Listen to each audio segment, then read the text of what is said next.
Best varicose veins చికిత్సనే పొందండి. నొప్పి లేని చికిత్స కోసం సంప్రదించండి ఎవిస్ హాస్పిటల్. నమస్కారం. మాఘపురాణం 27 రోజు పారాయణలోకి వచ్చాం. ఈరోజు ద్వాదశి అంటే మాఘ బహుళ ద్వాదశి. నిన్నటి రోజున ఉపవాసం ఉన్నవాళ్ళు ఈరోజు ఉదయం విష్ణు పూజ చేసుకుని ద్వాదశి పారాయణ చేసి అవకాశం ఉంటే ఎవరైనా ఒక బ్రాహ్మణులకో మన బంధువులో ఎవరో ఒకళ్ళకి వారికి పారాయణ చేయించి వారికి భోజనం పెట్టి ఆ తర్వాత మనం భోజనం చేస్తే మంచి ఫలితం లభిస్తుందండి. అవకాశం ఉన్నవాళ్ళు అలా చేయొచ్చు. ఒకవేళ ఎవరికి భోజనం పెట్టే అవకాశం లేదంటే మనమైనా సరైన సమయానికి ద్వాదశ పారాయణ చేయాలి. ద్వాదశ పారాయణ మానకూడదు. వేళలు ఘడియలు దాటకుండానే ద్వాదశిలోనే భోజనం చేసేయండి. అవకాశాన్ని బట్టి సమీప దేవాలయంలో ఎక్కడైనా సరే కొంచెం అర్చన చేయించుకోవటము, అక్కడ ఉండే పురోహితుడికి అర్చక స్వామికి అయినా సరే తాంబూలము దక్షిణ ఇస్తే మంచిది, విశేషమైన ఫలితం లభిస్తుంది. ఈరోజు పారాయణలోకి చూద్దాం. పూర్వం భృగు మహర్షి వంశానికి చెందినటువంటి వృక్షక అనే బ్రాహ్మణ కన్య దురదృష్టవంతురాలయ్యి పెళ్ళైన వెంటనే భర్తని పోగొట్టుకుని విరక్తతోటి గంగానది తీరానికి పోయి అక్కడ ఒక ఆశ్రమాన్ని నిర్మించుకుని శ్రీమన్నారాయణుని గురించి తపస్సు చేస్తూ కాలం గడపడం మొదలుపెట్టిందట. బాలివితంతువు ఈ అమ్మాయి, వృక్షక ఆమె పేరు. తను గంగా తీరంలో అలా ఉండిపోయింది, ఎంతకాలమో ఉందట.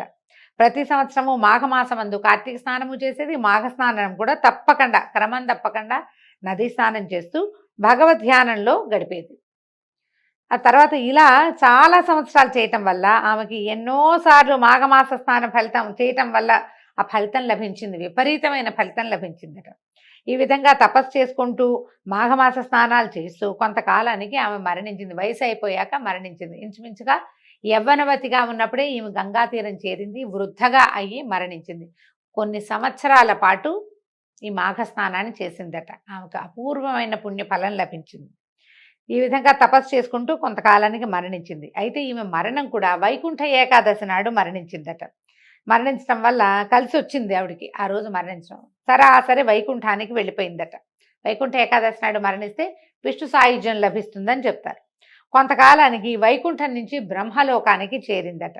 అప్పుడు బ్రహ్మదేవుడు ఏం చేశాడు, ఆమె చేసిన మాఘమాస వ్రతాలు తపస్సుకి ఫలితం అని చూసుకుని మొత్తం అంతా ఆలోచించి ఈమె అత్యంత పవిత్రురాలుగా భావించి ఆమెను ఒక అప్సరసగా చేయించి దేవకార్యాలకి వినియోగించాడు. అట్లా ఆమె సత్యలోకంలో ఉండేదట. అప్సరస అంటే అపూర్వ సౌందర్యవతిగా యవ్వనవతిగానే ఉంటారట వీళ్ళు. ఆమె వేసుకున్న దండలు కూడా మాయవు, అమరత్వం వచ్చినట్టే ఒక రకంగా సత్యలోకంలో ఉంటుండేది. అయితే ఏమైందట, ఆ కాలంలోనే సుందోపసుందులనే 2 రాక్షసులు ఘోర తపస్సు చేసి బ్రహ్మని మెప్పించారు. సుందుడు ఉపసుందుడు అని చెప్తారు, లేదా సుందోప సుందుడు, సుందోపుడు సుందుడు ఇలా చెప్తారండి. సుందుడు సుందోపుడు లేదా సుందుడు ఉపసుందుడు అంటే పెద్దరాజు గారు చిన్నరాజు గారు లాగా కూడా అనమాట. అట్లా పెట్టుకుంటాం కదా, పెదనాయుడు చిన్నాయుడు, పెదరాయుడు చిన్నరాయుడు ఎట్లా పెడతాం పేర్లు, అలాగా సుందుడు ఉపసుందుడు లేదా సుందోపుడు సుందుడు ఇలా అన్నదమ్ముల పేర్లు చెప్తారు. ప్రాంతాల వారీగా ఈ పేర్లు మారతాయండి ఎలాగైనా సరే. అయితే వీళ్ళిద్దరూ చాలా తపస్సు చేశారట. ఎంతో తపస్సు చేసి బ్రహ్మని మెప్పించారు. బ్రహ్మదేవుడు ప్రత్యక్షమై మీకేం కావాలో కోరుకోమంటే వీళ్ళు ఏమడిగారు, సత్యలోకాధిపతి బ్రహ్మదేవ పితామహ, మాకు ఇతరులు ఎవ్వరి వల్ల మరణం రాకూడదు, మేమిద్దరం మా వల్ల తప్ప మాకెవ్వరి వల్ల మరణం రాకూడదని కోరుకున్నారు. సరే, ఇంకా మరణం రాకూడదంటే మరణం అసలు లేకుండా అనలేదు కదా, లొసుగుంది ఇందులో. ఈ లొసుగును చూసుకుని బ్రహ్మదేవుడు అలాగేలే సరేలే అన్నాడు. ఈ బ్రహ్మదేవుడు ఇచ్చిన వరప్రభావం వల్ల సుందోపసుందులు ఇద్దరు మహాగర్విష్ఠులు అయిపోయారట. ఇక వాళ్ళు చేసినటువంటి దుష్కార్యాలు దుష్కృత్యాలకి అంతే లేదు. ఎవ్వరూ చంపలేరనే ధీమాతో దేవతల్ని హింసించడం మొదలుపెట్టారు. మహర్షుల తపస్సులు భగ్నం చేశారు. యజ్ఞయాగాదులు పాడు చేసేవాళ్ళు. ప్రజల్ని నానాహింసలకి గురి చేస్తూ ఘోర భీభత్సాలు సృష్టించడం మొదలుపెట్టారు. దేవలోకం మీద దండెత్తి దేవతలందరినీ తరిమి కొట్టేశారు. సుందోపసుందులు కొట్టేసరిక దేవతలందరూ బ్రహ్మదేవుడితో ఇట్లా మొరపెట్టుకున్నారు, ఓ బ్రహ్మదేవ, సుందోపసుందులనే రాక్షసులు మీరు ఇచ్చిన వరగర్వంతో కన్నుమిన్ను గానక ప్రవర్తిస్తున్నారు. వాళ్ళు లోకాలన్నిటినీ అల్లకల్లోలం చేస్తున్నారు. వాళ్ళ అకృత్యాలు మేమేమో భరించలేకపోతున్నాం. కాబట్టి మిమ్మల్ని శరణుజొచ్చాము. ఏదైనా తరుణోపాయం చెప్పండి, వాళ్ళ మరణానికి ఏదైనా ఆ ఉపాయం ఆలోచించండి, మమ్మల్ని రక్షించండి బాబాబు దేవాధిదేవా అని కాళ్ళు గడ్డాలు పట్టుకున్నారు. మరి ఏమీ చేయలేనప్పుడు పెద్దవాళ్ళు ఎవరో ఒకళ్ళని పట్టుకోవాలి కదా. ఈ బ్రహ్మదేవుడి దగ్గరికి వెళ్ళారు. అప్పుడు ఈయన బాగా ఆలోచించి ఏం చేశారు, ఈ కార్యాన్ని నిర్విఘ్నంగా నెరవేర్చడానికి తిలోత్తమయే సరైందనంటే, ఏ అమ్మాయినైతే ఈయన ఈ రుక్షకని సత్యలోకంలో ఉంచుకున్నాడో ఆమెను పిలిచాడు. అమ్మాయి, నువ్వు సౌందర్యవతివి, తెలివిగలదానివి, నీ సుందోపసుందులనే రాక్షసులు ఇద్దరిని వాళ్ళని హ్యాండిల్ చేయమన్నాడు. అయితే ఇప్పుడు వీళ్ళని హ్యాండిల్ చేయాలంటే ఆమెకు అపురూపమైన సౌందర్యం కావాలి.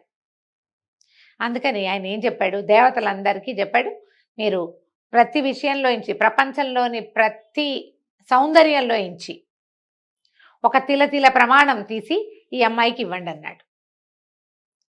కొన్ని కథల్లో చెప్తారండి, మొత్తం తిల ప్రమాణాల్లో తీసి దాంతో ఒక అప్సరసను సృష్టించారని, ఆమెకి తిలోత్తమ అని పేరు పెట్టారని చెప్తారు.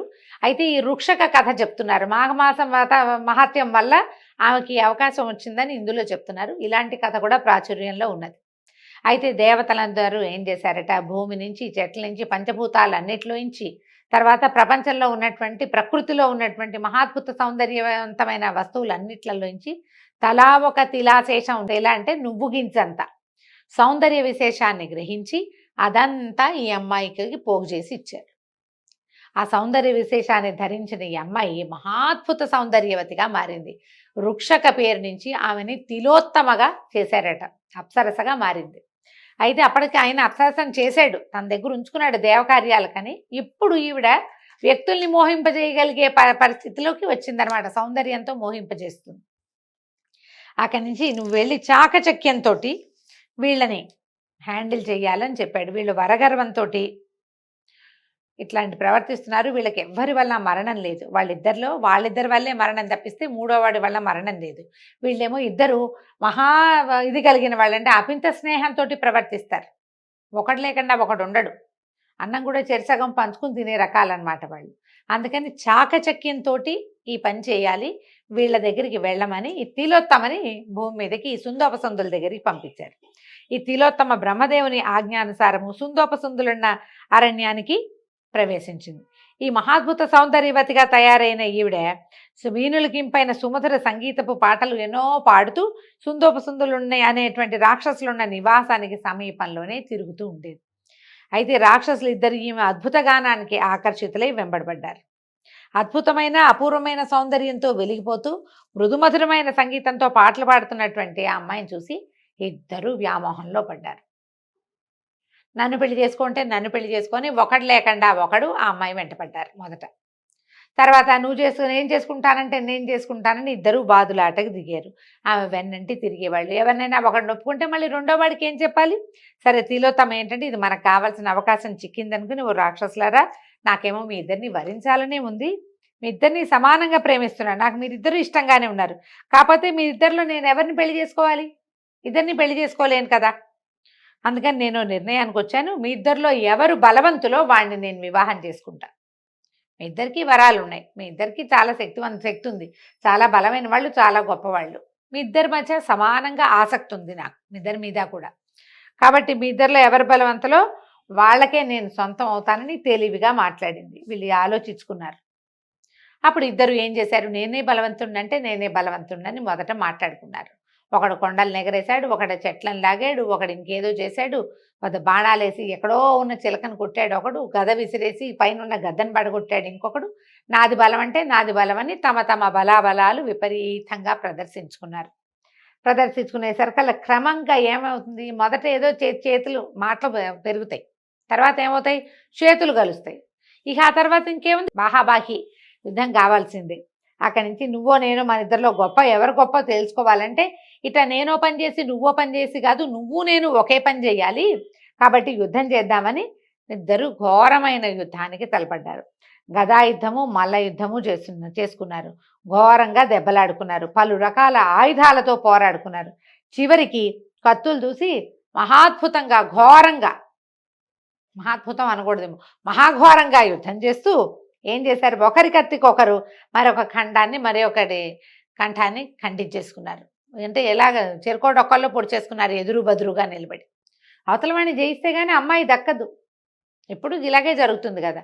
ఇక వీళ్ళిద్దరికీ అంతకుముందే గదా యుద్ధంలో మల్ల యుద్ధంలో ఎన్నో రకాల దెబ్బలు తగిలినాయి. చివరికి కత్తులతోటి కుత్తికలు ఖండించుకోవటం వల్ల ఇద్దరు మరణించారు. వాళ్ళిద్దరికీ వాళ్ళ వల్ల తప్పిస్తే ఇతరుల వల్ల మరణం లేదు కాబట్టి బ్రహ్మదేవుడి ఆజ్ఞతోటి తిలోత్తమ ఈ పని చేయగలిగింది. సుందోపసుందులు ఇద్దరు మరణించడంతో దేవతలు ఎంతో సంతోషించారు. తిలోత్తమని పరిపరి విధాలుగా శ్లాఘించారు. బ్రహ్మదేవుడు కూడా సంతోషించి, తిలోత్తమ, నీ చాకచక్యంతో సుందోపసుందుల పీడను తొలగించావు, దేవతలందరికీ ఆరాధ్యురాలవయ్యావు. ఇదంతా నువ్వు చేసిన మాఘమాస వ్రత ఫలితమే గాని మరొకటి కాదు. ఇక నుంచి నువ్వు దేవలోకంలో అందరిచే అధికురాలుగా ఆదరింపబడతావు. నీ జన్మ ధన్యమైంది, వెళ్ళు, దేవలోకంలో సుఖించని ఆమెని దేవలోకానికి పంపించాడు. మాఘమాస స్నానం చేస్తే ఇలాంటి అత్యద్భుతమైన ఫలితం వస్తుంది. దేవతలతోటి సమానంగా జీవించే లేదా చరించే తిరిగే అవకాశం లభిస్తుందని పురాణం తెలియజేస్తుందండి. దీంతో ఈరోజు పారాయణ పూర్తయింది. రేపు ఉదయం 28వ రోజు పారాయణలో కలుసుకుందాం. నమస్కారం.